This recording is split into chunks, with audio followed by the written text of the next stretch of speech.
So രണ്ടാമത്തെ ദിവസം ഞാനും അച്ഛനും നിർമ്മാലയം തൊഴാൻ വേണ്ടി പോയിട്ടോ. അമ്മയും അമ്പിയും കുറച്ചുകൂടെ കഴിഞ്ഞിട്ടൊക്കെ ആയിരുന്നു വന്നത്. അച്ഛനാണെങ്കിൽ എനിക്ക് വേണ്ടിയിട്ട് അവിടുന്ന് അരിയിൽ എഴുതാമെന്നും പറഞ്ഞ് നേർന്നിട്ടുണ്ടായിരുന്നു. അപ്പം അത് ചെയ്തായിരുന്നു രണ്ടാമത്തെ ദിവസം. അപ്പം അവിടെ ആണെങ്കിൽ ഇതിന് മന്ത്രമൊക്കെ പറഞ്ഞാണ് പൂജാരി ഭയങ്കര റൂഡ് സ്വഭാവമായിരുന്നു കേട്ടോ. എല്ലാവരുടെ അടുത്തും ദേഷ്യപ്പെടുന്നൊക്കെ ഉണ്ടായിരുന്നു. എന്തിനാ ഇങ്ങനത്തെ പണിക്ക് പറ്റില്ലെങ്കിൽ എന്തിനാ വരണേന്നൊക്കെ ചോദിക്കാൻ തോന്നിപ്പോയിട്ടുണ്ടായിരുന്നു. പിന്നെ ചോദിച്ചൊന്നും ചെയ്തില്ല.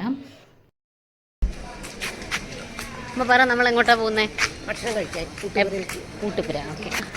എന്നിട്ട് ഭക്ഷണം കഴിച്ച് ഇവിടെ വന്നിട്ട് നമ്മൾ 1 മണി 1:30 ആകുമ്പോൾ ഇവിടുന്ന് ബസ് കയറും. ഇത്തിരിയുടെ ഉറക്കം പറഞ്ഞാൽ എൻ്റെ ഫാൻസിന് കേൾക്കും. ഇത് ഞാൻ ഇൻട്രൊഡ്യൂസ് ചെയ്തിട്ടില്ല നിങ്ങൾക്ക് ഇതുവരെ ഇത് ആരാന്നുള്ള കാര്യം. ഇത് അംബിക എൻ്റെ ചെറിയ അനിയത്തിയാണ്. പ്രായം കൊണ്ട് 8 വയസ്സിന് ഇളയതാണെങ്കിലും അവളുടെ മെച്യൂരിറ്റി കൊണ്ടും അവളുടെ ഓർഡറിങ് കൊണ്ടും അവൾ 18 വയസ്സുള്ള കാര്യപ്രാപ്തി കൊണ്ടും കാര്യങ്ങൾ ഏറ്റെടുത്ത് ബാക്കിയുള്ളവരെ കൊണ്ട് ചെയ്യിപ്പിക്കാനുള്ള കഴിവുകൊണ്ടും ഇതിനേക്കാളും 18 വയസ്സ് മൂത്തതാണ്. അങ്ങനെ അത് ചിലപ്പോൾ നോട്ടം കണ്ടില്ലേ, ഞാനെന്തോ പണ്ടത്തിനും പറഞ്ഞ പോലെ. അപ്പം ഇന്നത്തെ പ്ലാൻ എന്ന് വെച്ചാൽ 4 മണിക്കാണ് ബൈന്ദൂരിൽ ട്രെയിന്. സോ ഞങ്ങൾ മൂകാംബികയിൽ നിന്ന് 42 മിനിറ്റാണ് ബൈന്ദൂരിലേക്കുള്ളത്.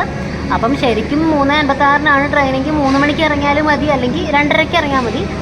പക്ഷെ നമ്മൾ 1 മണിക്ക് തന്നെ ഇറങ്ങാമെന്ന് വിചാരിച്ചു. അപ്പോൾ നേരെ ഇപ്പം റൂമിൽ പോയി ഇപ്പോൾ ആക്ച്വലി ഏകദേശം എല്ലാം പാക്ക് ചെയ്ത് വെച്ചു. നമ്മൾ 12:30 1 മണി 1:30 ആകുമ്പോഴത്തേക്ക് റൂമിൽ നിന്ന് ഇറങ്ങിയിട്ട് ബൈന്ദൂരിക്ക് പോകാമെന്നാണ് വിചാരിക്കുന്നത്.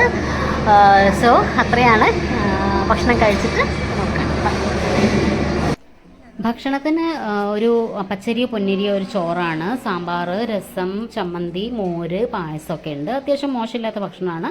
പക്ഷേ രണ്ടാമത്തെ ദിവസമായപ്പോൾ നമുക്ക് ചെറുതായിട്ട് ബോറടിച്ചു കേട്ടോ.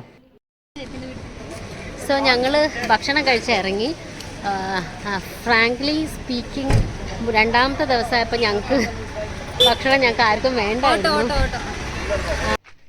അങ്ങനെ ഞങ്ങൾ റൂമിലെത്തി കേട്ടോ.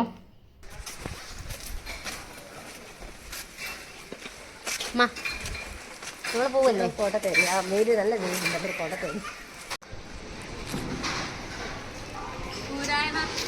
നമ്മൾ ഈ റീലിൽ ഒരു ആ പേജ് എനിക്ക് ഓർമ്മയില്ല. അവരിങ്ങനെ ഈ പഴഞ്ചൊല്ല് പ്രാക്ടിക്കൽ ആയാലുള്ള കാര്യം ഇങ്ങനെ വിഷ്വലൈസ് ചെയ്ത് കാട്ടൂലേ, അതുപോലെ ഈ പാലം കടന്നാലാണ് കേട്ടോ നമ്മുടെ ഹോട്ടലിലേക്ക് പോവുക. അപ്പം പാലം കടക്കുവോളം നാരായണ ആ പാലം കടന്നു കഴിയുമ്പോൾ കുരായണ എന്ന് പറയണമെന്ന് ആലോചിച്ചുകൊണ്ടിരിക്കുകയായിരുന്നു ഞങ്ങൾ.